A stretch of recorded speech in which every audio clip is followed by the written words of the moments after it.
Righty, everybody. Nice to see you all again. It's Michael Shermer. It's time for another episode of The Michael Shermer Show, brought to you by Skeptic Magazine. As you know, the print publication of the Skeptic Society. We are a 501c3 nonprofit science education organization devoted to promoting critical thinking, rationality, the scientific method, and all that good stuff. If you want to give us some support for the podcast and our educational efforts, go to skeptic.com/donate and give us some donations there. We can do a PayPal, credit cards, and so forth. All right, my guest today is Andrew Shtulman, returning champion. You've been on before.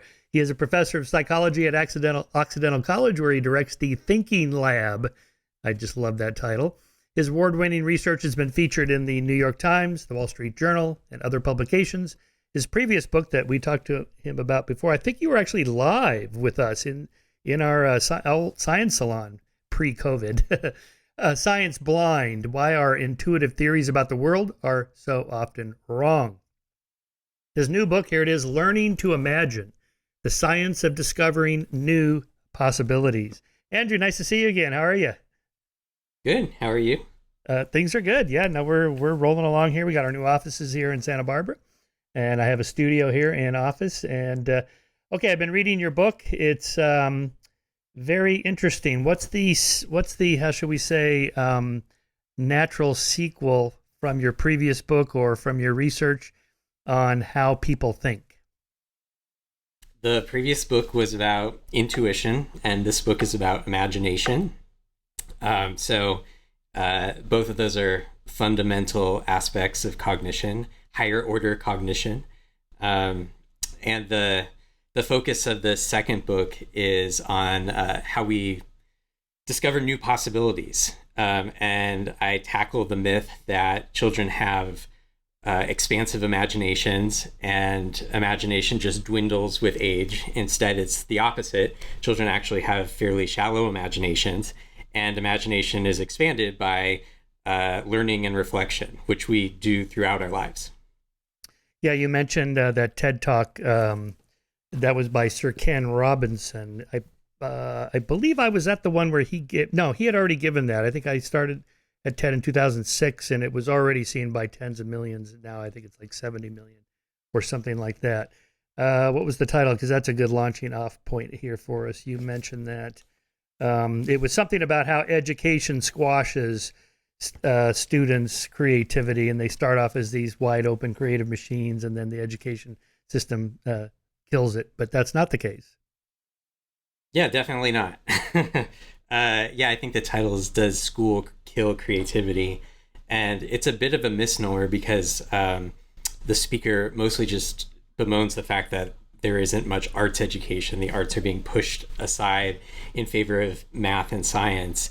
But there's no good evidence that school kills creativity. Also no evidence that arts education is the only route to becoming more imaginative. Learning science and math is just as useful.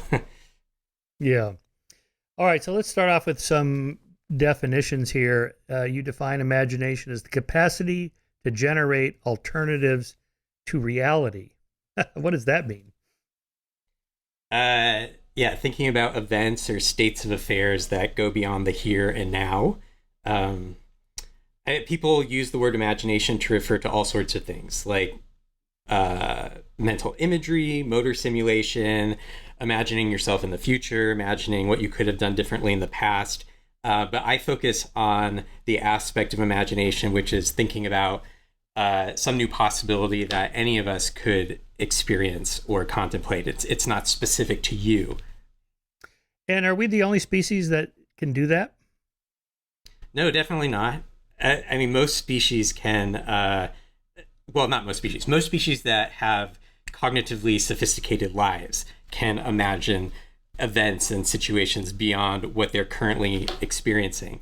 But we do it at a fantastic rate, I suppose, because with language, we not only generate our own possibilities, but we're constantly learning about possibilities that other people have contemplated and made real.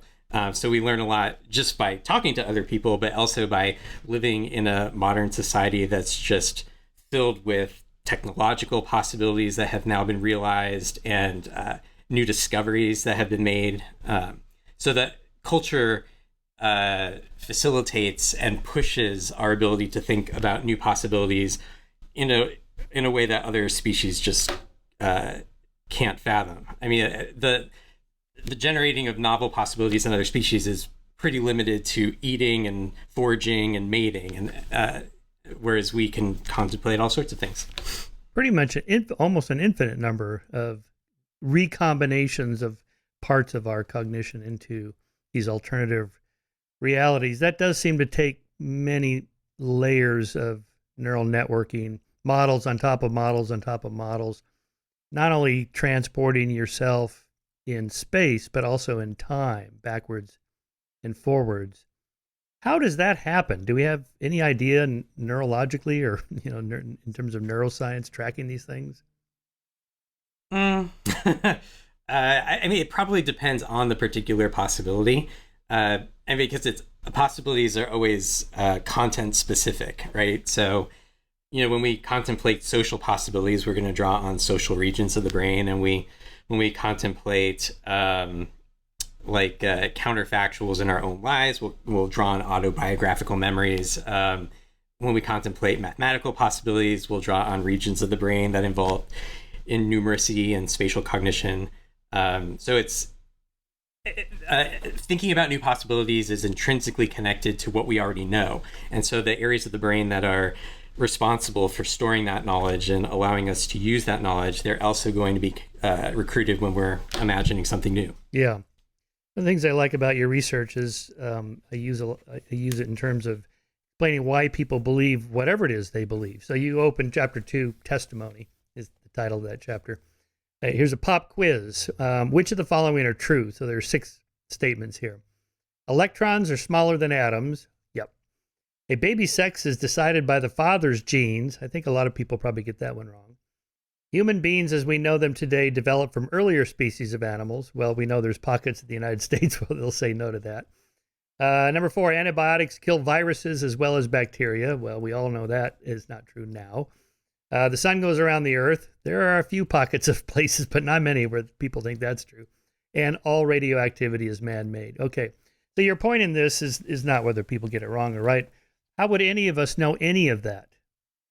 And we don't. I mean, I haven't checked these things myself. I haven't been in space. I haven't operated a atomic level microscope to look at what the structure of atoms. I haven't run those experiments and so on. So your point here is, in terms of testimony, is why do we trust other people? How do we come to do that? Well, we have to trust other people in order to profit from what they tell us. I mean, we don't trust everyone. We have strategies for deciding who can be trusted and who shouldn't. But the point of the testimony chapter is that testimony expands our imagination by dropping us in a space of possibilities that we would never have been able to consider on our own, because our own perceptual experiences are so far away from these other places. The testimony chapter is one of several chapters on how examples expand imagination, where just learning a new fact, a new concept, a new discovery can move us far beyond what we have experienced ourselves, and also even far beyond what we already know from testimony and from encountering technologies and so forth. The challenge, though, when you learn to expand imagination by example, is trying to connect up this new idea with stuff you already know. And the farther away that example is from your prior knowledge, the harder it is to make that connection, and the more likely you are to just reject it outright. Yeah, remind me if I get this right from your previous book, that if you ask students, do you accept the theory of evolution? They mostly do. If you ask them to explain it, how does natural selection work? They mostly don't understand that. They give some Lamarckian explanation about the giraffe stretching its neck and so on. They don't really understand population thinking and population genetics and all that stuff. So what they're doing there when they say, yeah, I believe it, they're sort of giving a signal, social signal. I mostly trust the scientists. They tell me it's true. But they probably got it right. Mm-hmm.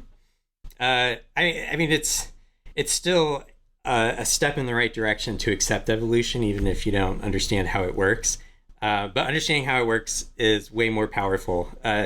That's actually the next section of chapters called Expanding Imagination by Principle, where when you learn principles like the principle of natural selection, now you not only can connect at this point that someone has taken you to just by asserting that humans have evolved and other animals have evolved, and you can actually make that connection yourself.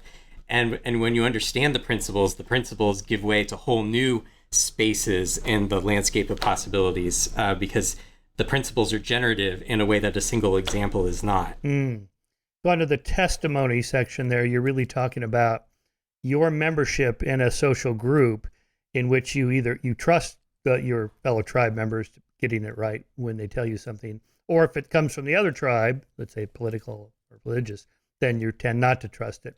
So the example I use, anthropogenic global warming. Why do I accept it? I mean, I'm not a climate scientist, and people send me these papers, and I don't really understand them. What do I know? But I figure the climate scientists, they're pretty competitive, and they try to debunk each other. And the peer review system, while not perfect, mostly works.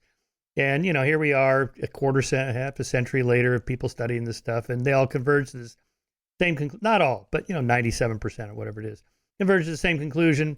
It's very likely they get it right. So what am I doing there? I'm really saying I trust the system to work because I know the system is fairly consistent. Well, I think that extended evaluation of other people and whether they're trustworthy and whether claims are trustworthy only really happens for extraordinary claims. I mean, we trust people all the time without even thinking about it. Like you just told me that you were in your studio in Santa Barbara, but how can I trust that, right? All I see is your chair and your books. You could be anywhere. But I never even, gave it a second thought. I would say, I don't know, probably 90% of what people tell you, you just accept on faith. But when they tell you something that defies expectation and observation, that's when you might start questioning them or questioning the claim, or that the claim is attached to some kind of group identity, and that might also trigger these this kind of second order scrutiny. Yeah, the example I give to my students down at Chapman University was, today I drove down from Santa Barbara. I took the 101 south, and then I got off and took Coast Highway down, and then I got on the 10 to the 405, and right at the junction of the 10 and the 405, this bright light hovered over my car and abducted me and took me to the Pleiades, where I met the Pleiadians, and they told me that we have to stop polluting our planet and causing global warming. And then they dropped me back into my car, and I came back. Which part of this story do you need some evidence for, and which part can you pretty much just take my word for it? They get it immediately. So there I introduced the ECRI principle: extraordinary claims require extraordinary evidence. So I guess in terms of your testimony, it depends on what the claim is. If it's just some ordinary thing, then yeah, whatever, I'll just take somebody's word for it. But the more further out there you get, the election was rigged. Okay, well, how would I know? I don't know. It seems like, if Attorney General Bill Barr says he's a Republican, he looked into it, didn't find any evidence for a rigged election, I can probably trust that. But that's a pretty outlandish claim. There better be a lot of evidence for it. Right. Well, the whole book takes a developmental perspective, and I think what most people don't realize is that for kids, everything's outlandish because they have such a limited database of experience. So we think kids will accept any and all possibilities, that they're totally open-minded, but it's actually the opposite. They're very skeptical of anything that goes beyond their limited database of experience. So they rightly deny truly impossible things. If you said I saw someone walking on water, or I saw someone walking through a wall, they would be skeptical of that. But they also deny just improbable things that they haven't encountered, pickle flavored ice cream. They claim it's impossible for a person to make pickle flavored ice cream. Eventually, they come to know that there's different kinds of ice cream and different ways to make ice cream, and they'll accept it. But when they're preschoolers, they pretty much deny anything improbable. How do you run experiments on small children like this and trust that the data you're getting, you understand what's going on in their head? Well, you have to run lots of experiments to really feel good about making claims about the actual cognition behind the question. Yeah, I mean, for experiments on what kids think are possible, the relevant methods are verbal. You would do an interview with them, and I've done many of these studies where we read them stories, and afterwards we go through and ask if they've experienced the event, and if not, whether they think the event could happen in real life. And you vary the kinds of events you asked about. You vary the questions. You put some stakes into play, and but for that particular line of research, it's just consensus finding that kids deny the possibility of anything unexpected. Interesting. So let's talk about the broader issue of what's going on there. They're trying to understand causality. I remember, what was the line? It was something like children are natural born scientists. They run little experiments on the world and they see what causes what and what you push this and then that happens and so on. How do children think about the world in terms of causality? They have causal principles that structure their understanding, the same causal principles that adults use just to understand everyday events. But it's a limited set. And the whole push behind science education is to expand that repertoire of causal principles. I mean, we appear to be born with principles of contact causality. We expect objects to move on contact with other objects. We also have expectations about objects themselves being solid and coherent and not blipping out of existence. And then we have some expectations about people and expectations about space and number. But I mean, it's pretty rudimentary. And we learn principles that pertain to heat and gravity and the Earth and the solar system, all kinds of ideas that are just not there early on. And if they're not there early on, I mean, you can understand why children would be skeptical of like almost so many physical events that we know to be true as adults. Kids not only have never heard of them, but they also deny the very rudimentary understanding of cause and effect. You mean like unseen forces? Sure, yeah. One of the debates I've had on this show is about what the sensory perceptual system evolved to do. Veridical perception to give us an accurate model of what the world is really like, or is it just to survive and flourish and get your genes into the next generation? Who cares what the world is actually like? And I'm not sure where I stand on this. I think maybe it's a little bit of both. Dawkins always makes this point. He calls it middle land. We evolved to see middling size objects that move at a kind of middling speed. And, change happens at kind of a middling rate and so on. And, you don't see quantum physics or subatomic particles or galaxies and, things that move super fast like light. There's nothing in our cognition, our neural system, that would allow us to grasp that. So we have to use analogies and metaphors and models. This is like that. That being something that is kind of concrete and easier to understand. Mm-hmm. Sure. I mean, that makes sense. At some point, though, we do acquire new frameworks for understanding the world. So it's not always just analogies from very basic sensory experiences. We learn new causal principles and new causal frameworks, which themselves can then form the foundations for extending your knowledge elsewhere. That's part of the chapter in there on science. Expanding our scientific imaginations is all about learning these new causal principles. Yeah, give us some examples of that and how you do that with kids. Well, one causal principle that I talk about a lot is sexual selection, and how so many traits that on their face make no sense because they seem to be patently problematic to the animal's survival. They become they start making sense if we think about other selection pressures other than just survival, and we start thinking more about reproduction and mate selection. So once you understand sexual selection, now these ideas that you hadn't been able to make sense of before, now you can. And in fact, you can generate new possibilities. You can start generating hypotheses about traits animals might have because of these mate selection pressures that you wouldn't have expected if you're only thinking in terms of natural selection. But I mean, to get a kid to understand sexual selection, they first have to understand natural selection in general.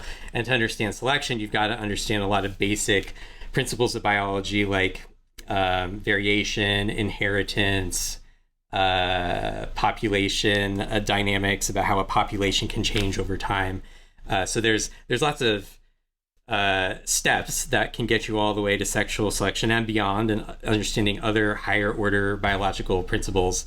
But I guess that illustrates the point I was making earlier, which is that frameworks build on frameworks, principles build on frameworks. It doesn't always have to like be an analogy back to like the rudimentary, what we can see and touch in front of us. Applying all that models of how children learn, what's the best educational system that you know of for doing that? You mentioned Montessori, which I like because my son is now 7, and he's in a Montessori school. He's in 2nd grade, and it just seems marvelous to me. It seems like Maria Montessori really tapped into something. How did she figure that out? And is that still a widely accepted method? And why don't other people use it if it's so good? Yeah, Montessori has been empirically validated as just a great form of early education, because it sort of bridges this divide between the concrete and the abstract. I mean, the activities that are set up for kids to engage in, they're meant to teach you abstract principles, but through like concrete experiences. And you can just go too heavy on one or the other, end up learning nothing. Like if you just are manipulating objects for the sake of manipulating objects, you won't learn anything new. You'll just explore them in ways that make sense to you, given what you already know. But if you also try to teach kids abstractions without having anything concrete to relate it to, then the abstractions won't make any sense. Right. And so, but other schools don't do that. And should they be doing that? Sure. I mean, it seems like every concept that you want to teach a kid has its own best learning trajectory. I mean, there's usually multiple pathways to get from here to there, but some pathways are better than others. And it ends up being an empirical question for every concept, theory, and people are studying them, and we know, like, this form of instruction works, this other form of instruction doesn't. But there is this divide between what psychologists are doing in the lab and what educators are doing out in the real world. And there's certainly people trying to like bridge that divide, but a lot of education policy and just curricula are put into place based on hunches rather than being empirically validated. I mean, Maria Montessori didn't go out and do studies. It just happened to be the case that she was onto a method that works, and psychologists have since determined that these are useful methods. Mm-hmm. Well, I mentioned that our latest issue is on education, educational reform, and there's our clever cover, Educational Matters. And it's like, well, okay, so what should we be doing? Why are our schools doing so poorly compared to, say, most Northern European countries? I don't know if I have like a general answer for that. Okay.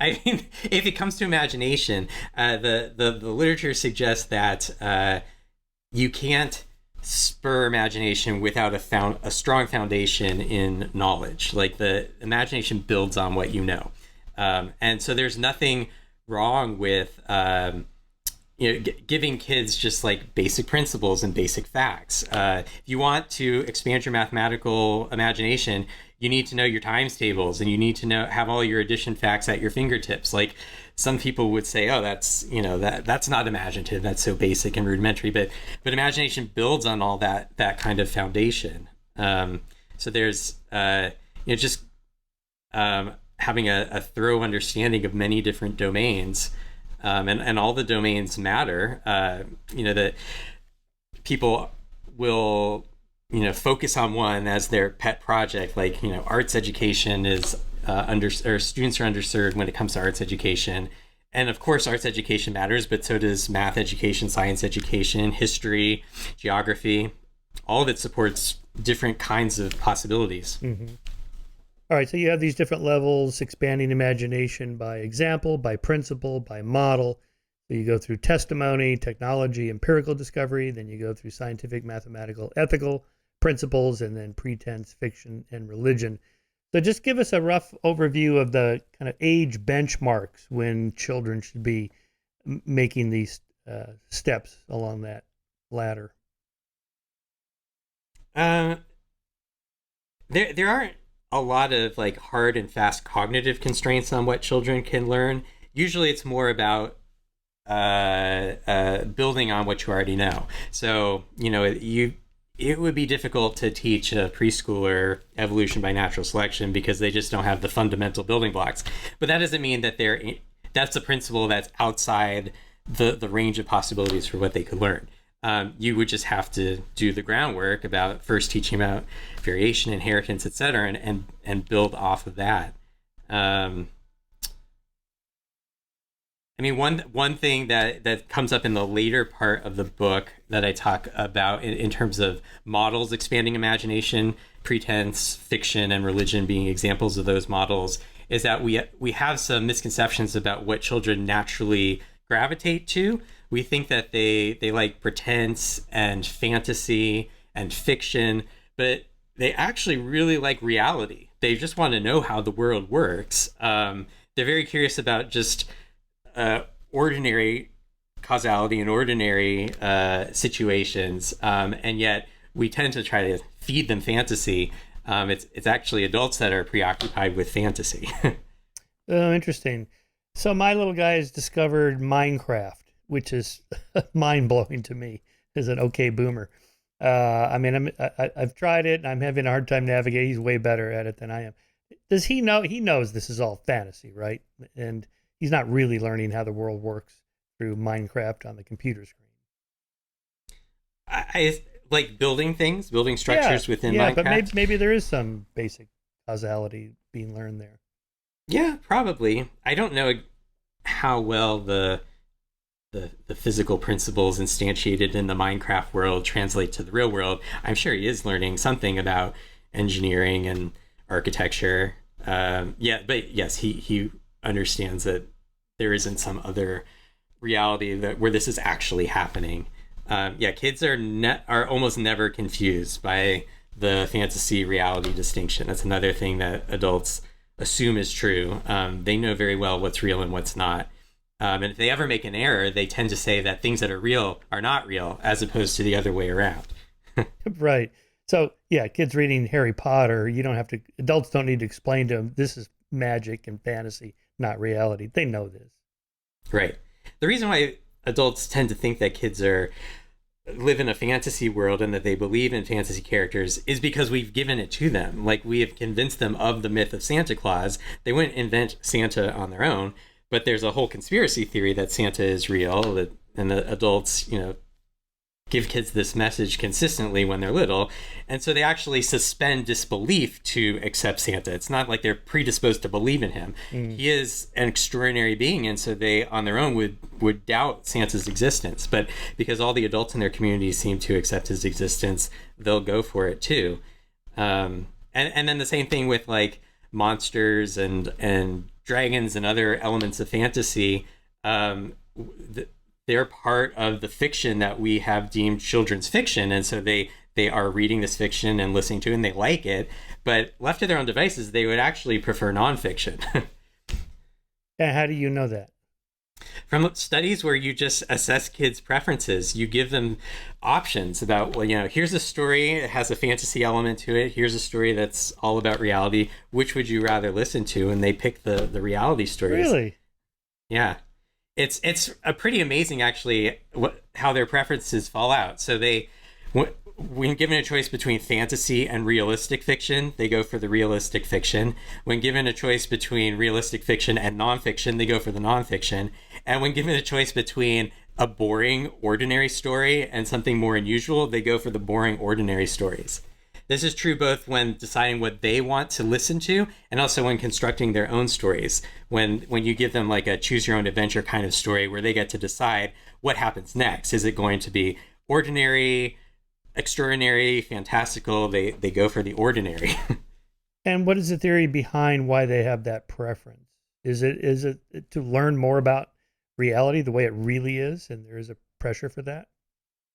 Probably. It's probably because there's so much of about reality that is fantastical to them. That's still beyond understanding and beyond their expectations. So, they want to master reality before moving on to fantasy. Also, fantasy can be pretty unconstrained. We have like genres as adults where we've learned those genres, and we can generate expectations about what will come next in this kind of fantasy genre, whether it's science fiction or magical realism or whatever the genre might be. But for kids, they haven't learned those genres yet, so it's all pretty unexpected. They don't know what's coming next. Interesting. Yeah, I was thinking about your chapter on religion, and then comparing it to some scientific principles like radiation. You can't see it, can't taste it, can't smell it. We know it's real. Or fields, like gravity is not really a force. It's really a distortion of space and time, and the planets are falling around this warped space-time created by the sun. I mean, that's pretty counterintuitive. You can't see any of this. Why would I believe that and not believe God exists, or there's this invisible afterlife we go to after death?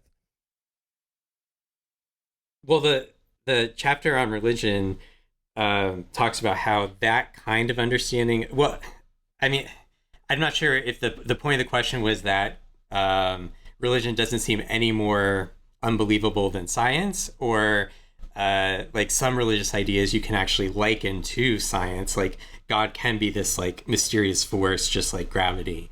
But that's not how people generally understand religious ideas. There's a small subset of people that think about God and angels and heaven and hell and so forth in these abstract terms, forces and energy and emotions and whatnot. But most people think about these entities as kinds like superhumans. But even if you think about them as superhumans, they still have properties that are extraordinary. So in the chapter on religion, I talk about how religious ideas are hard won. Kids don't naturally gravitate to religion. When you ask them to explain events, even strange events that seem like coincidences or miraculous events, like someone being cured of cancer, they go right for natural explanations. They don't, even when they know about God, because they're being raised in a religious tradition, they tend not to appeal to God as an explanation. They stick very closely to the natural world, and it takes quite some time, years, for them to really understand the religious ideas as the adults in their community understand them, because they interpret them in terms of just ordinary causation. Like they don't think that people go anywhere when they die. They actually have very materialistic views of death. They have trouble dissociating the notion of a soul from a body. They just think death is death. And that's an idea that the adults in the community have come to endorse, and they learn to accept them as well, but it's not the first place they go. Okay, that's interesting, because Paul Bloom used to talk about we're natural born dualists, and he had these experiments from their developmental lab at Yale with children and these little puppets, and the alligator would munch the little mouse puppet or whatever, and you ask the kids, well, where's the mouse? Oh, the mouse is in this other place, and he misses his mommy or whatever. And Paul always described that as kind of a natural born dualism. They just think there is a soul that continues on. So are you saying that is not the case? That research is not replicated, and there's a new theory about this now? Well, dualism is just a thorny issue. I mean, not like the psychological reality of dualism, intuitive dualism. It's definitely the case that we have no trouble thinking about bodies both as objects and as as agents, as the intentional side of humans as being distinct from the physical side of humans. And that's ultimately the foundation on which you start to tease apart bodies and souls. But it doesn't appear to be the case that the soul is something that we instinctively create. Like, children are just reconstructing this idea of a soul on their own. They have to get feedback about there being a soul and what souls do and where souls go.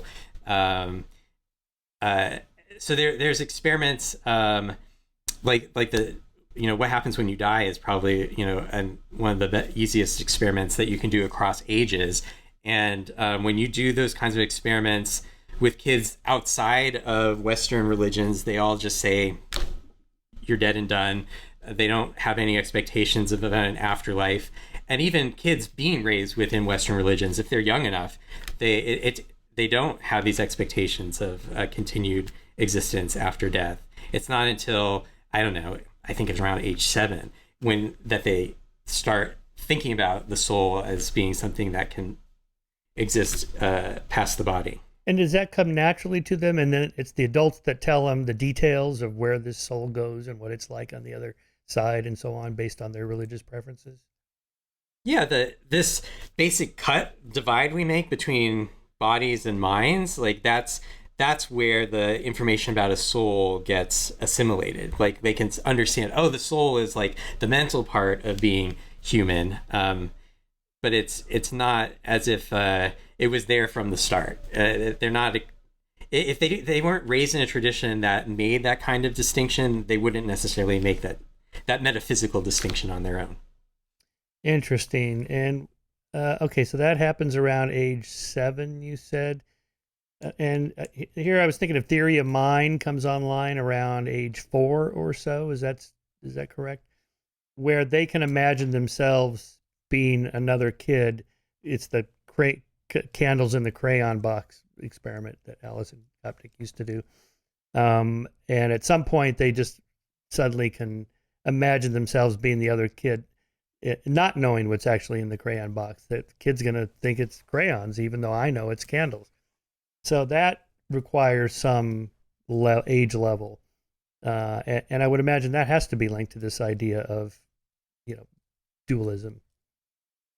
Yeah, probably. I mean, in early childhood, you develop a better understanding of minds as well as a better understanding of bodies. You develop a folk biology, an intuitive theory of physiological processes. So as those develop, you can start making these fine-grained distinctions that adults make. I mean, adults, at least in Western societies, they don't just divide mental life into bodies and souls. We actually divide into bodies, minds, and souls. Some people divide it even further: bodies, minds, spirits, souls. There's lots of distinctions that adults make that are just nonsensical to kids because they don't have a full-fledged theory of mind or body yet.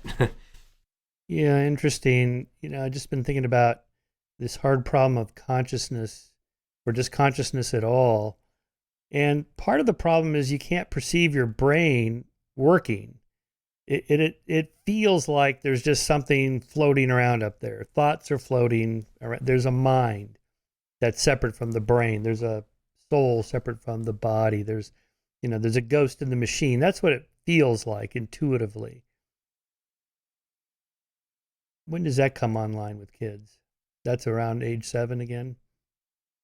Yeah, there's different ways of looking for evidence of dualism, and I think the people who have been pushing the intuitive dualism story have sort of sold those findings as being more consistent than they actually are. There's a huge amount of variability even in adults. I'm trying to think of another example other than just death. I guess having a replication machine, and to what extent will your mind replicate, and what extent will your body replicate, and now I'm having trouble piecing these results together with dualism. I guess just the thought that you could, if you're not dualist, then you should have the expectation that your mind replicates exactly with your body. but many people don't have that intuition. They think that minds actually are distinct from bodies. So you can have a physical duplicate that doesn't have the same mind. Yeah, but even this, like, what's it like to be a bat? Tom Nagel's famous paper, or what's it like to be a dolphin? Well, I can imagine. I could go in the little closet behind me there, and it's small, and if I can't see anything if the door's closed, but I can kind of perceive where the wall is based on making a noise. So maybe that's sort of like an echolocation thing. But at some point, if I bolted on all the apparatus to have echolocation and so on, I would just be a dolphin. I wouldn't be a person understanding now what it's like to be a dolphin. Even that experiment is, I think, flawed in a dualistic way. It suggests that the little homunculus in me can transport over into your skull to see if the red looks like my red on the Cartesian theater of your mind. And that's not even a logical, that's not possible. There is no ghost in the machine that can move around. Well, you do end up with a lot of strange intuitions in that situation. Like you get the pattern of people saying, "Oh, everything would replicate when my brain replicates, my mind would replicate because what is my mind other than my brain?" Then you get people saying, "Oh, none of my mind, it would be a totally different person."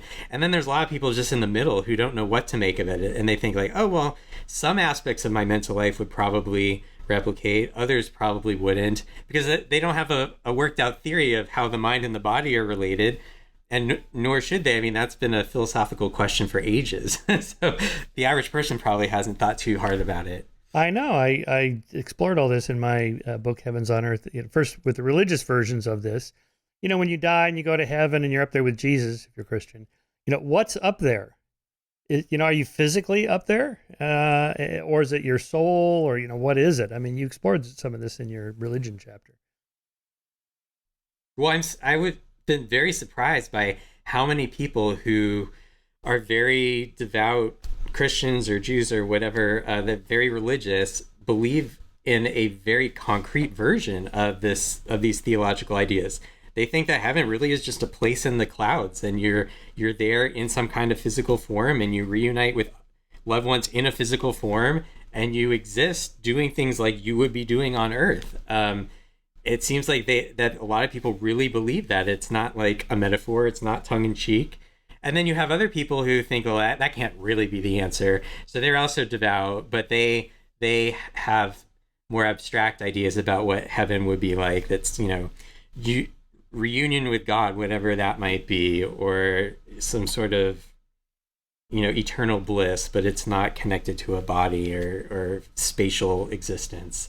But most people have a very concrete view that is like kind of the caricature, I would say, that you see in like shows and stories. I used to ask believers, how old are you when you're up there, if you believe you're, a physical body? And there's actually a branch that has worked this out. It's 30. You'd be 30 years old. that's the age Jesus was when he was crucified. And it's about the right age where, everything is at your prime and everything is great. It's like, okay, so if it's an exact copy of you at age 30, do you continue to age? I mean, if it's atoms and molecules, entropy, second law, it's going to grind away and you're just going to get old. And if, no, you're going to be the same age forever. And it's like, okay, but how is that possible? Why can't we do that now? And if you die as an infant, do you appear as a 30-year-old in heaven? Yeah, right. Yeah, and the other point I make is, okay, but I'm 69, and what happened to all the memories I had from age 30 to 69? There's a lot of memories there. Are those just gone? And then I encountered all the mind uploading people. First, there's the cryonics people. So forget all the dualism stuff. They just freeze your atoms and then thaw you out and bring you back online. And you just continue. That seems the only plausible way this could happen. The mind uploading one, it's just a copy. So they envision a perfect high fidelity copy of your connectome, every single synaptic connection, all trillions of them and so on. Impossible. But let's just say they could do it. But that would just be a copy of your mind, whatever the right word would be, your connectome, not you. So then it depends on how you define you. Is it your point of view self looking through your eyes from moment to moment? and that's you're experiencing you, or is it just a snapshot copy and you can upload it to some file in the cloud and turn it on there and you'd be there? Hmm.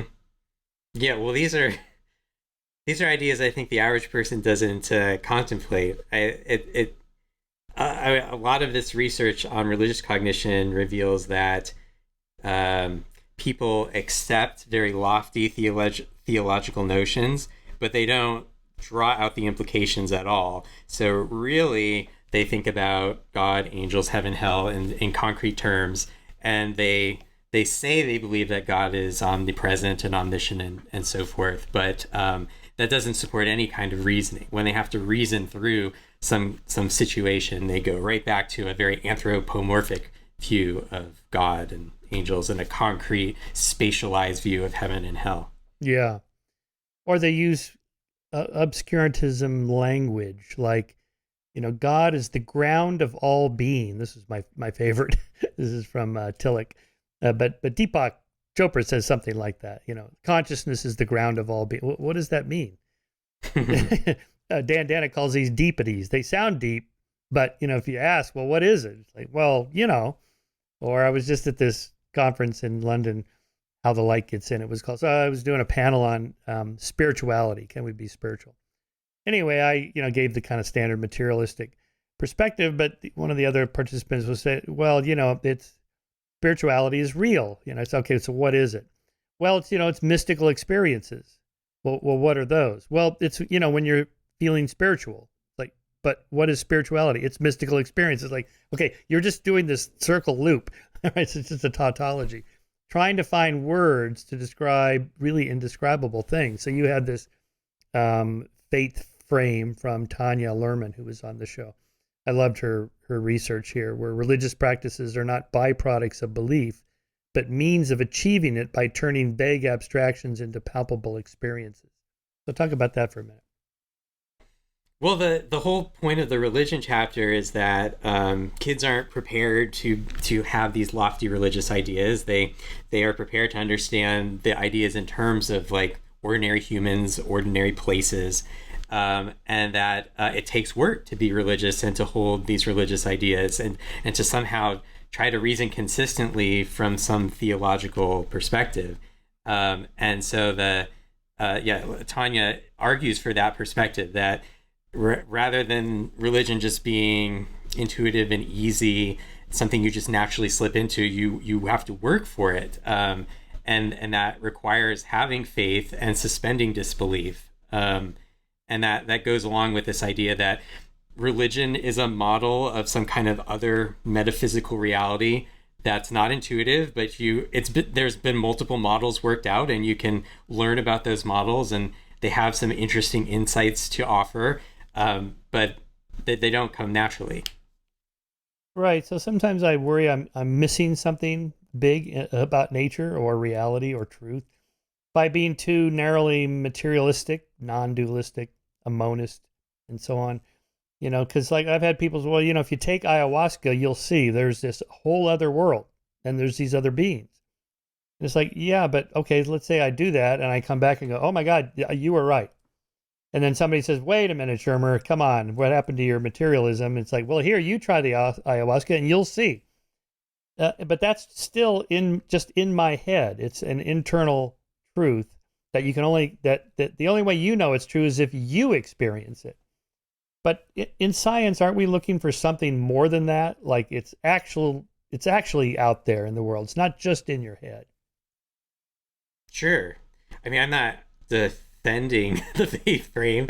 I don't have one myself. You don't? You don't? But I mean, just from a psychological point of view, religion is another area of knowledge that most people on this planet have acquired, and they're trying to contemplate religious ideas that have come down through formal theologies and informal theologies, and a lot of the same processes are operating in that domain of cognition as are operating when you're in scientific cognition or mathematical cognition or etc. But here, and maybe this is a good transition to your chapter on literature and imagined worlds through fiction. maybe it's better to think of religious truths as like literary truths. They're metaphorically true, or they're myths, they're mythically true. It's the analogy I use is like if you asked, the brothers Karamazov, were there really brothers Karamazov in Russia in 19? No, no, you've missed the point of the story. That's not what it's about. Did it really happen? No, but these are different kinds of truths about human nature, human societies, human relationships, and fiction is another way to talk about those truths, not the specifics of the story, but the deeper meaning. Mm-hmm. Well, and there are religious people who I think do take that interpretation that these are metaphors, or just a different lens through which to interpret reality, similar to what I learned from stories. But even people who take the existence of gods and spirits at face value, that they really do exist in the world, it's not their existence is never granted in the same way that the existence of tables and chairs is granted. I mean, sometimes some anthropologists have made that argument that, if you go to places that have sort of small scale religions, like for them the spirits are as real as the trees. There doesn't actually seem to be good psychological evidence that that's true. That these kinds of entities always take some work to accept as real. Yeah. Jared Diamond talks about this in one of his books about witchcraft, the belief in witches. Now, these native peoples, indigenous peoples that he has studied, they understand cause and effect and the nature of reality. They understand that the termites eating away at the house caused the roof to collapse or whatever. But why did it collapse at that moment? Why was that person hurt instead of this one? Why was the timing as such? And it's sort of the larger thing. That's, the spirit or the witch or the gods or whatever were operating. And so they have a little bit of a both worlds going on there. Mm-hmm. Yeah, I mean, that helps to, that's one way of reconciling our natural disposition to explain things in natural terms, that we go for ordinary causality before we layer on top divine intervention. But some people are okay with divine intervention actually being causal, like, God cured your cancer, but other people would prefer that the divine intervention comes in like explaining coincidences or changing a person's mind, like other more subtle ways of intervention happening. Yeah, in other words, the gods that exist in people's heads, they're real in their heads. I mean, I would say this, I'm a theist in the sense that I believe the gods in your heads, you believe those are real, and they have real effects on your behavior and your actions. And so that's a kind of reality. Mm-hmm. Sure. Yeah, I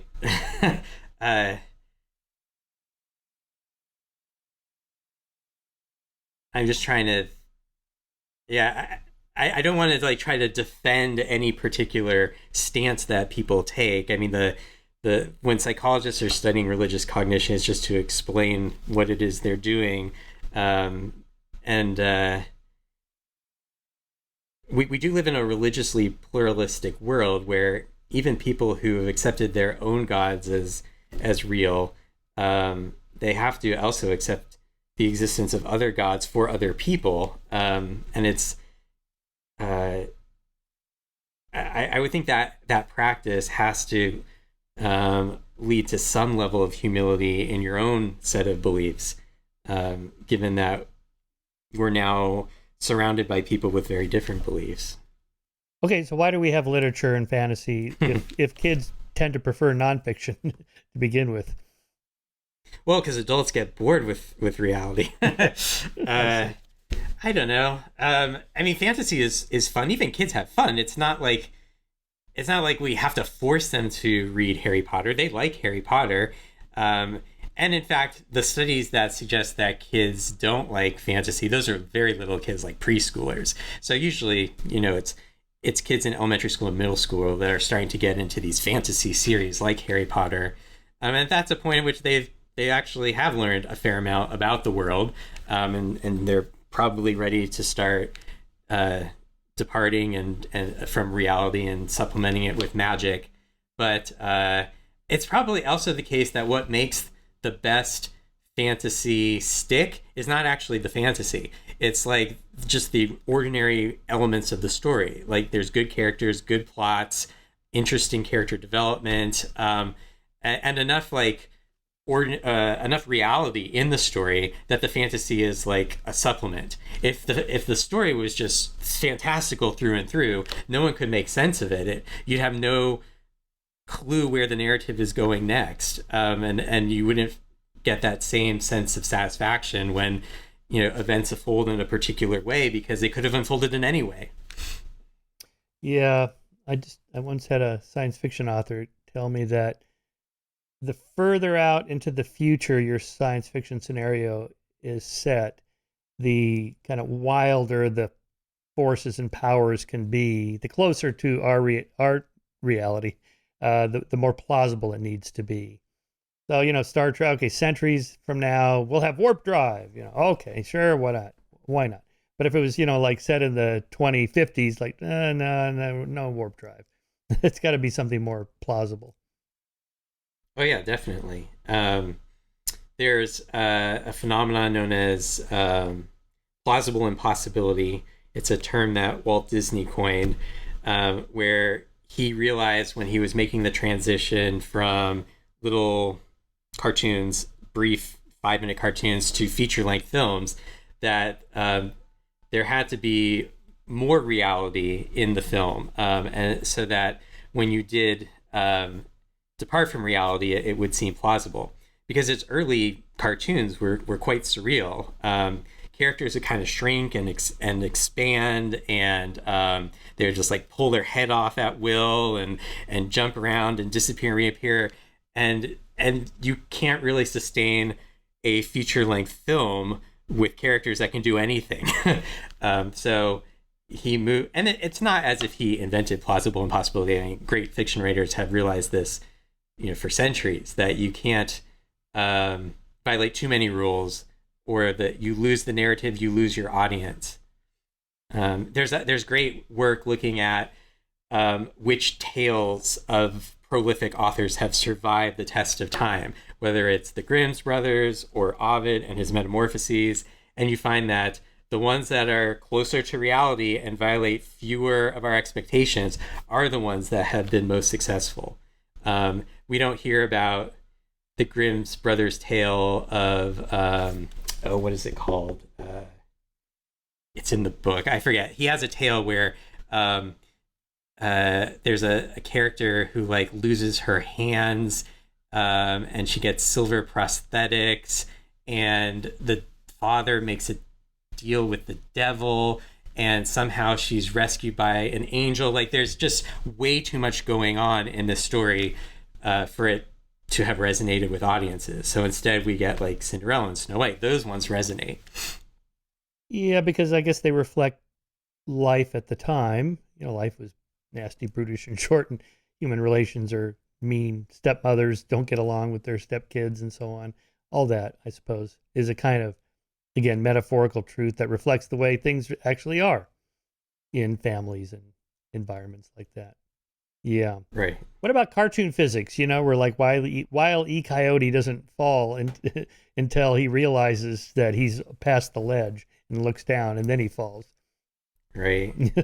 Yeah, I don't know if there's actually been analyses of cartoon physics, if it's like generally real physics with specific violations. I mean, video game worlds definitely violate physics in ways that make gameplay more fun. When you jump around Mario's world, he floats in the air for way longer than he should, but that's so that like you can like jump onto other objects and keep going.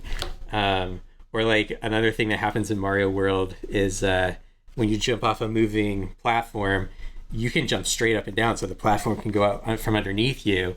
Whereas in reality, you would also have the same horizontal trajectory as the platform. But but by tweaking those things, like it actually works for the game. It makes gameplay more fun.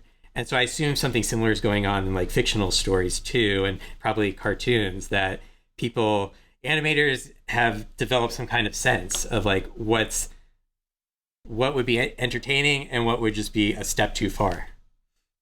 And then tie that into counterfactual reasoning. Is fiction a form of counterfactual reasoning? And what is counterfactual reasoning? It's a way of testing hypotheses?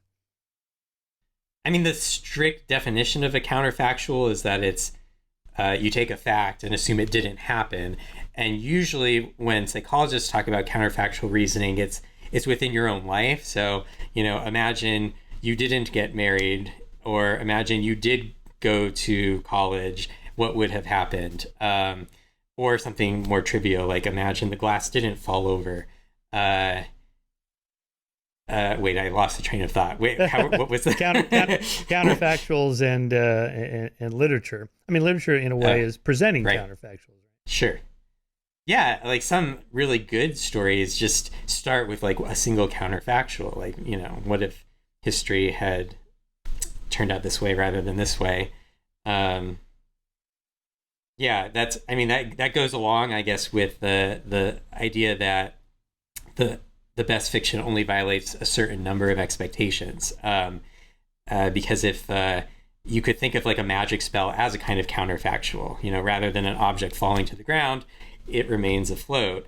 But if the world was just filled with 100 counterfactuals, you can't draw any implications because all those changes would interact with each other and you wouldn't know where to go next. Did you ever see the movie Sliding Doors with Gwyneth Paltrow? I did not. Okay, you should watch this. It's pretty cleverly done. So, she's an executive at some corporation and she's on her way home. She has a boyfriend. The boyfriend has a mistress at the apartment, and she is coming down the stairs into the subway to catch the subway home. I guess it's in New York City. And as she's coming around the stairwell down, one more turn to the platform, a mother with a pram, is kind of pushing it up the stairs, and she has to go around it, which takes like an extra 2 seconds, and she misses the sliding door of the subway, or she makes it in the counterfactual where the mother with the pram isn't in her way. And so she either gets home in time and catches him, and that, everything falls apart, and then she meets this other guy and so on. But in the other scenario, she misses it. She gets home late. Mistress is gone. Everything is the same at home. And she never meets this other guy and has a completely different, it's almost like, but this would assume that, kind of a timeline trajectory hinges on this one moment. Whereas it's hard to say, there's probably 10,000 moments where it could hinge or not, who knows? Yeah. I mean, a lot of fiction, the whole point of it, at least in terms of why people seem to engage with it, is that it provides like a counterfactual social situation. Like, I'm not in a cult, but what would life be like if I were in a cult? And just explore, the psychology and the behaviors of a character who's in a cult and what that does to their life and so forth. And then you can draw out all these inferences that I suppose you could do it on your own, but fiction is like a sustained form of engagement. And also you don't have to do the work yourself. Like someone else draws out the counterfactuals for you and you can sort of learn from them, assuming that you agree with how they interpret this altered reality. All right, let's talk about anomalies. I loved your opening of your chapter on anomalies. In October 2017, astronomers in Hawaii observed an unusual object pass through our solar system. They call it Oumuamua, the Hawaii word for scout. Oumuamua was assumed to be an asteroid ejected from another solar system, but it was longer, shinier, and slower than an asteroid should be. Oumuamua was 10 times as long as it was wide and 10 times shinier than a typical space rock. It was also traveling much slower than it should have if ejected by a random collision. Even more unusual, Oumuamua was observed to change paths. Comets sometimes changed paths as they expelled gas, but Oumuamua showed no sign of a gaseous tail. Anyway, I know this story because Avi Loeb is a pretty good friend, and I'm on his Galileo project team, and he kind of rocketed to fame with this claim about Oumuamua. And every astronomer I've talked to about this, I had him on the show before I had him on. I talked to astronomers, and they go, no. And it's like, but what about those anomalies that I just read? Well, they're probably explained by some. Yeah, but do you know that they're explained by? No. Then why would you reject Avi's hypothesis that it's an extraterrestrial, debris from a extraterrestrial civilization, which is what he sort of thinks it is. He suggests that it could be. He never comes right out and says, I know for sure, because he doesn't know. But, so how do we deal with anomalies like that? The point of that chapter is that anomalies are an example that can pluck us from known reality and place us somewhere else. And you can either just reject the anomaly and then stay with what you know, or the anomaly could be cause for changing your theories of the world. And I thought the Oumuamua example was really intriguing because even if you don't accept that this thing that passed through our solar system was some kind of alien technology, its properties defy our known theories of how terrestrial objects move, interstellar objects move. So something's got to give. Either you've got to rethink what Oumuamua is, or we have to rethink our theories to be able to account for Oumuamua's behavior.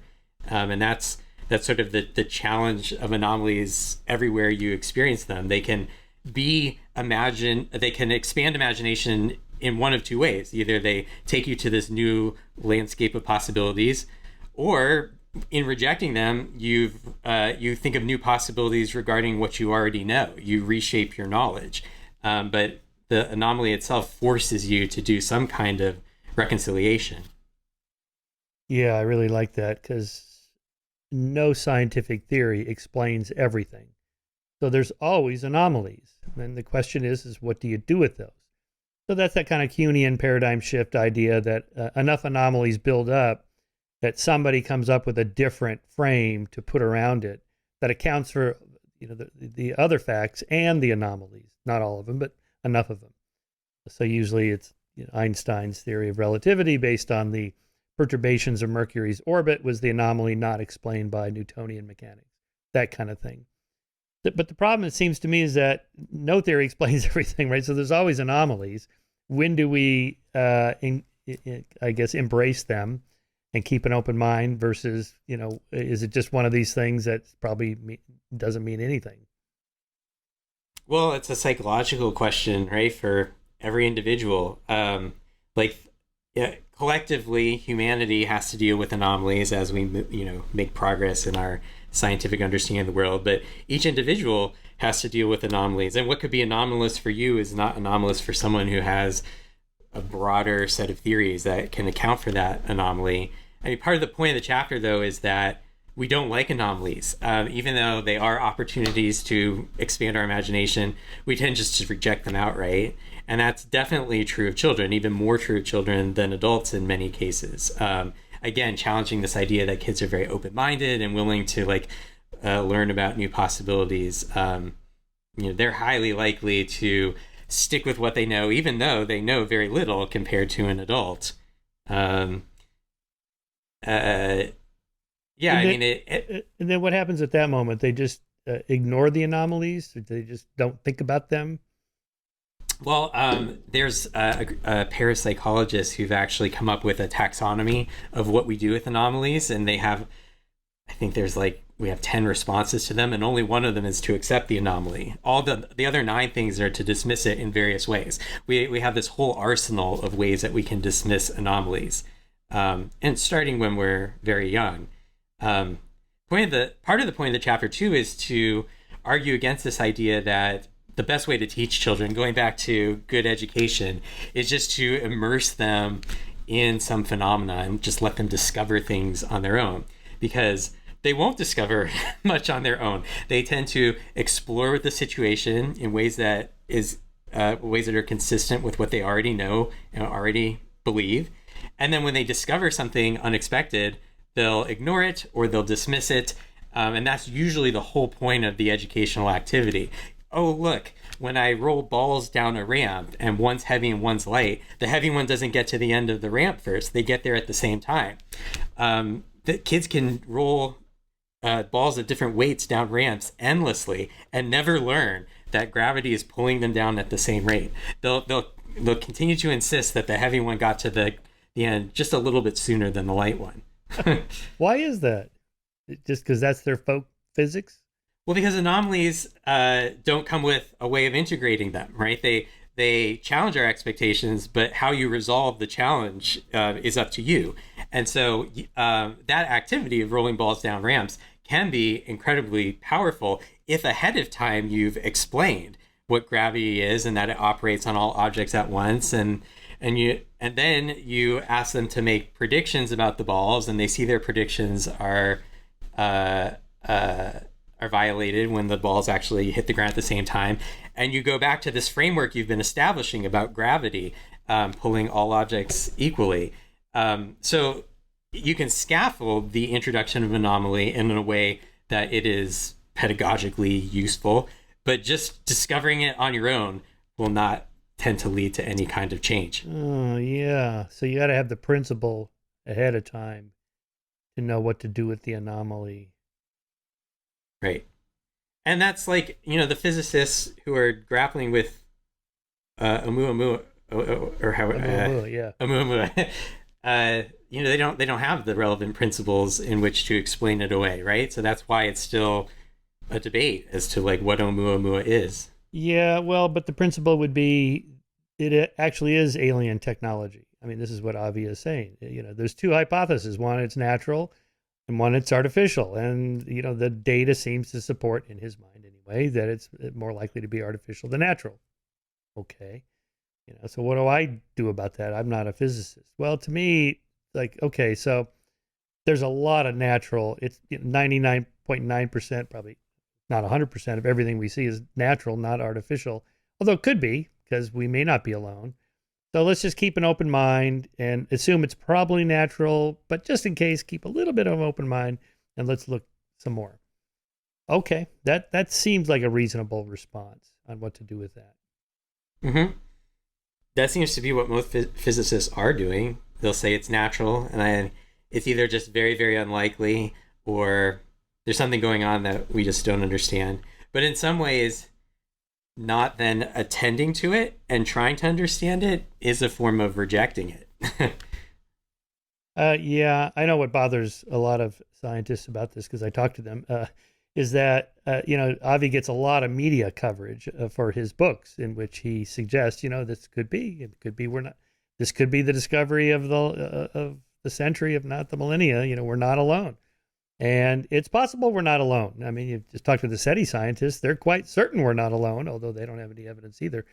And so by saying the anomaly represents this other thing that would be really cool if it was true, and then, the skeptics like me, they're not calling us to go, well, what's the other possibility? Who cares? That's boring. It's just yet another natural thing. And so I know that it irritates a lot of scientists. Oh, I'm sure. My editor actually wanted me to take that example out, but I thought it was really compelling example great example of an anomaly that we, like, human society has yet to figure out what to do with it. Collectively, there isn't, uniform agreement at the moment. Yeah. My other favorite example is with Graham Hancock and his theories about ancient advanced civilizations that are long gone, something like Atlantis.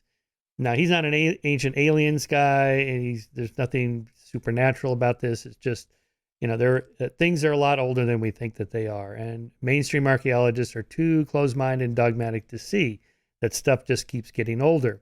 So I just tweeted the other day that NOVA program about the recent discovery of those footprints in White Sands, New Mexico, that are about 21 to 23,000 years old. They date it based on pollen grains they found in layers above it, layers below it, and you can tell it's in this range. And that's, like 10,000 years older than Clovis' first hypothesis, which has reigned for, like half a century.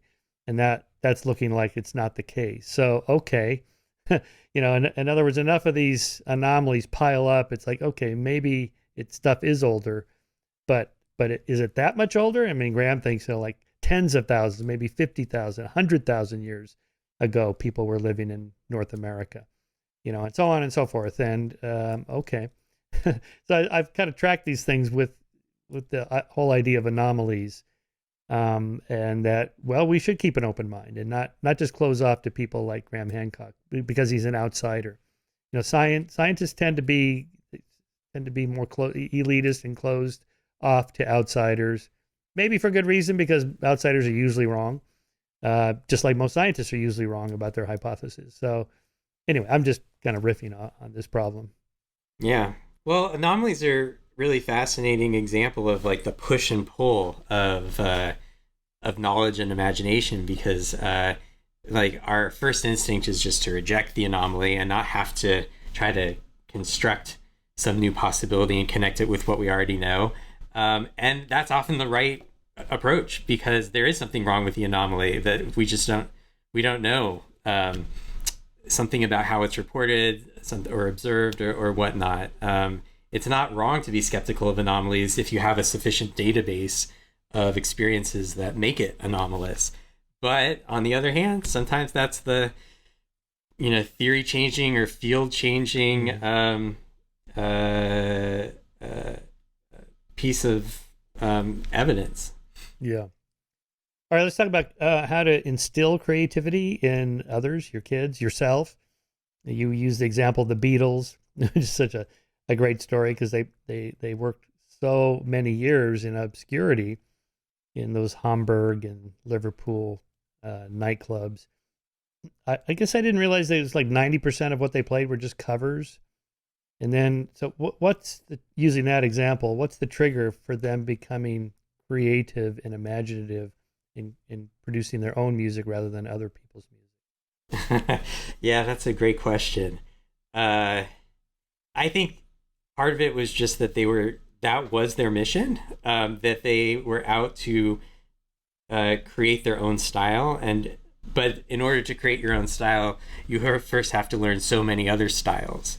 And that's the point of the anecdote in the book, which is that because the Beatles were so different and changed music so much, we think there's something uniquely imaginative or creative about them.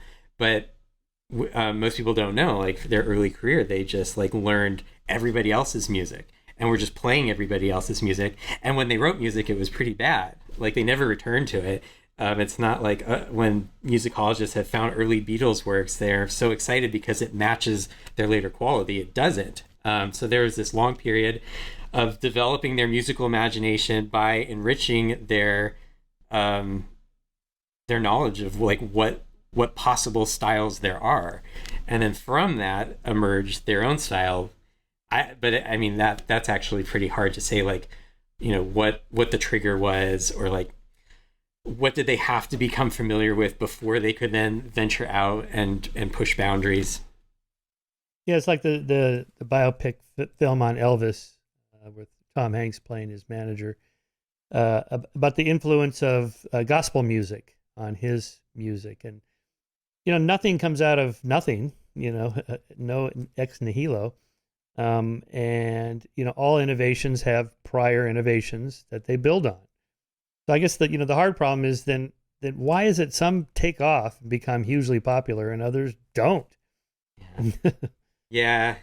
I mean, I think this is generally feels to be like the pessimistic part of the book, or there isn't a positive message, in the sense, like, if you want to be more imaginative, more creative, you just need to do these things. I mean, the one thing you definitely need to do is become informed, become an expert in the area that you want to be more imaginative in. And you will, because as you've acquired more and more knowledge, you then extend the boundaries of what's known into something new. But whether or not that novel thing that you contribute is going to take off, who's to say? I mean, really, it's many people working in the same area, all acquiring the knowledge, all pushing the boundaries. Somebody's going to take off. It might not be you. Right. Yeah, you mentioned Feynman in the book, and I've told this story before, based on one of Steve Gould's essays about when he met Feynman. He was invited to give a public talk at Caltech, and Feynman saw he was coming and wrote him and said, I'd like to have lunch with you. And, okay. So, because I have some ideas about evolutionary theory, I want to bounce off you. Okay. So apparently Feynman proceeded to explain something close to sexual selection to Gould. And Gould's like, Darwin figured this out, like back in the 19th century, right? I mean, we've been working on this for like a century now. No, I didn't know that. I purposely don't read anything so I can come to the idea fresh and solve it myself. And Gould's point of the story was, yeah, but you got to do some reading of what other people have already done so you're not just wasting your time. Right. Yeah, I feel like that was my whole graduate education. I'd have an idea, and then I would learn that people have already had that idea. And then I'm also now, as a professor, trying to break the news to all my undergraduates that there's nothing new under the sun. Yeah, so, right. So if I want to instill creativity in my son, or parents want to instill creativity and imagination in their children, I guess they have to steep them into a particular area. And then what? You hear these, it's almost like, and then a miracle happens. I was in the shower, I was on a walk, not even thinking about the problem, and bam, it struck me. Right. There's something almost mystical about it or magical about it. I think the mystical part is that sometimes people are specially positioned to make a contribution because not only have they acquired expertise in topic A, they also have expertise in topic B. And something from the comparison of the two leads to something new because everyone else who has expertise in A doesn't have expertise in B. I think the magical part is more knowledge, but not necessarily within the same domain. So a lot of this cross-domain fertilization seems to be what's useful. And then this business about, struck me in the shower. Is it that your brain is still actually working on the problem, just subconsciously, because you're thinking about something else, and it's kind of going on underneath there? Yeah, that happens. It doesn't necessarily lead to breakthroughs, though. No, I think that is kind of a hopeful idea, which is that a lot of people have the sense that you should forget what you know, like the Feynman story. I'm just not going to read, and then I'll have these novel ideas. No, you should just learn more, but maybe not within that same narrow rut. Learn more in an allied field, and then try to make connections that other people haven't been making. Right.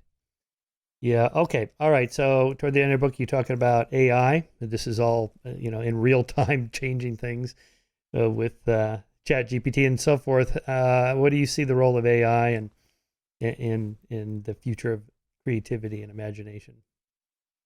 Yeah, I don't know. GPT didn't exist by the time I finished the book. And so in some ways I feel like some of the things I say are already outdated. Right. Just because of how amazing ChatGPT is. The point in there is that, the creativity produced by artificial intelligence is the same kind of creativity we have once we have acquired a sufficient database of examples or even principles and models, then we can move beyond them. But usually we don't move too far beyond them. It's just our creative contribution is a permutation of things we already know. And that's definitely what AI is doing. It's taking all of these previous examples and then pattern matching. You give it some parameters and it fills out those parameters based on the database of the training database. So like creativity in us and creativity in AI seems to follow the same principles. It's just that AI can learn, magnitudes more information than we can. So it's going to generate stuff that we probably wouldn't have generated. Right. If the creative process involves algorithms that you just have to grind through a million possibilities, and AI can do it in 10 seconds, that would take a human 10 years, then we don't think of that as creativity so much as just kind of like chess, right? The computer chess can just see all the moves ahead. I can't. But well, I think part of creativity in humans is that we have internal filters. So like we have ideas that percolate in the shower that we think, oh, this is stupid. I'm not going to pursue it. I'm not going to share it with others. Whereas the AI doesn't necessarily have that same filter. So if you play around with ChatGPT or Dolly, it generates a lot of weird stuff. But then sometimes it generates amazing stuff. We're the filter on top of like the output, whereas we're doing that for our own outputs sort of instinctively. Since you mentioned chess players in your book, what is your sense about creativity in chess play? Grandmaster chess. The top tier chess players. Are they just seeing things differently than other really good chess players? Oh yeah, definitely. They see the game at like a higher level of abstraction. Like it's whole pieces, individual pieces come together to make configurations, and configurations come together to make I don't know the terms in chess, but like meta configurations. Yeah. And that's not what like the best chess playing machines are doing. That is just like brute force learning and generating permutations of past games. But humans, I don't think, could do that because we don't have the time and the energy to learn all the games that have ever been played. But yeah, so I mean, I suppose there are different pathways to creative outputs, creative in the sense of it being novel and useful. And maybe there's hope that our pathways, in terms of sort of meta level expertise, is better, like more productive or more efficient. But so much is being done just with these brute force algorithms and giant training databases. Yeah. It's a proof of example. Curing cancer, is it a matter of, grinding through 10,000 different possible drug combinations that will kill this particular kind of cancer? Or is it just thinking out of the box entirely differently, like this idea of injecting a virus into the tumor and the virus programs the cells to die or whatever, which is, like whoever came up with that, just out of the blue. Yeah. Yeah, it sounds like an example of like cross-domain fertilization, right? And it's unlikely AI is going to do that. I say that now, and like 10 years from now, we're going to have ways of doing that. Yeah, that could be. All right, Andrew, that's a good place to end it. Loved your book and love your work. So what are you working on next?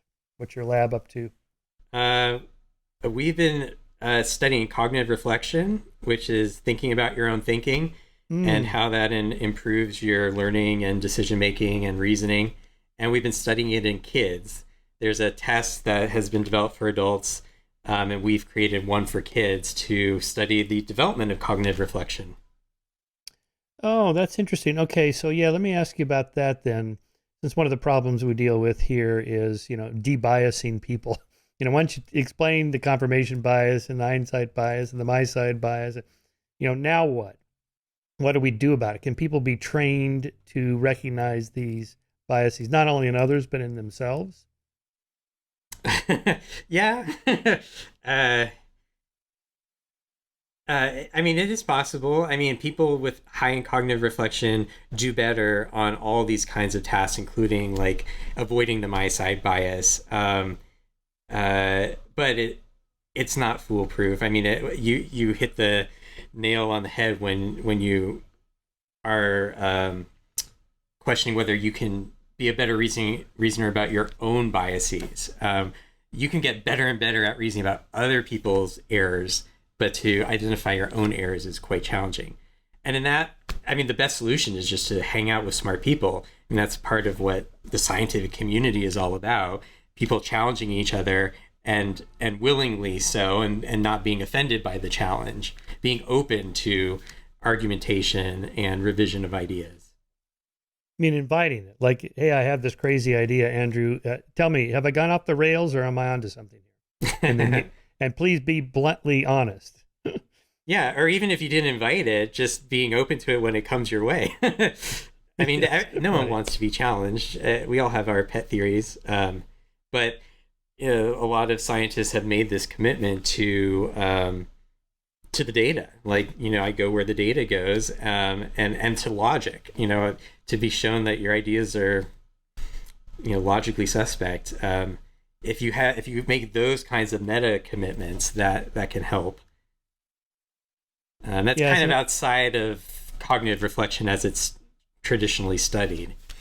But yeah, so there's that cognitive reflection test where they give you little quizzes like, if a field of grass weeds doubles every day for 30 days, what day is it half full? And people go, I don't know, days 15 or 20 or something. It's, day 29. So we're not natural at understanding geometric growth rates, doubling. What's the other one? If a ball and a bat cost $110, no, yeah, $110, whatever it was, $1.10, I guess. And the bat cost a dollar. How much does the ball cost? Oh, it's a 10 cent. Oh no. But once people learn what their error was in their reasoning, if you gave them new cognitive reflective problems, would they be better at solving them? No. In fact, if you give people the right answer to the original problems, they don't learn. They're happy. They're usually happy to give you the wrong answer. That's actually been the surprising finding in the cognitive reflection literature, that it's so stable. People can see these problems 10 times over and still give you the wrong answers. The same problems. I think part of it is like whether or not you care that you're accurate, right? There's, I think, a motivational component that goes into not just, do I think before I respond, but does it matter to me that I do that and respond more correctly? Oh, interesting. Right. So they have to not only care about the problem, but care whether they get it right or not. Not everybody does, I guess. One would hope scientists would, or at least budding scientists would. Well, that's one final big debate that I bring up on this podcast a lot is, are we rational or naturally irrational? Are we, hopelessly biased like Tversky and Kahneman think we are? Or if you present the problems in a more ecologically friendly way, like Gerd Gingerenzer says, then people are actually pretty good reasoners and do fairly well. What are your thoughts on that? Yeah, I think it's probably middle ground. It's not, we're not always rational or hopelessly irrational. I mean, a lot of it has to do with our motivations in the moment, the information processing demands of the problem. But I'm a big advocate for the value of social reasoning with others. Like that's a argument that Hugo Mercier has been making and Dan Sperber has been making, that together we're a lot smarter than we are individually. Yeah. No, I've been encouraged by Hugo Mercier's work. It gives me a more optimistic view of things, that we're not that gullible, because he makes some really good, important points, like about cults. We study cults here a lot. Most people don't join cults. We only hear about the horror stories, the Jim Jones and the Heaven's Gate and Scientology or whatever. But, what we don't know is how many people took the silly Scientology personality test and just walked away and never gave them any money or whatever. How many people heard Jim Jones giving sermons back in the 60s when he was big in San Francisco, but they never, gave him money. They didn't fall for his schemes. They didn't move to Guyana and so on. And how many people have take these self-help, business seminars and memory improvement courses and whatever self-help movement stuff, and they never join cults either. Probably most people, don't fall for that stuff. Yeah, definitely. Maybe that's because they are more rational, or maybe it's because they are part of a community that supports a different way of approaching life. That I think there's a lot of our own cognition is grounded in our communities and our sort of habits of mind that we take for granted, as opposed to just thinking about in the moment, am I doing the rational thing? Have you cultivated like a lifestyle of valuing data and valuing input and being open and being humble, having intellectual humility? Yeah, intellectual humility. I love that whole concept. That's trainable, hopefully. Yeah, I think so. That's why one of the reasons why I say kids, because that's where you can figure out what works and hopefully incorporate it into education. Yeah. Well, that's what we're trying to do here. All right, Andrew, thanks a lot. I really appreciate it. Thanks for your work. Thank you for having me on here.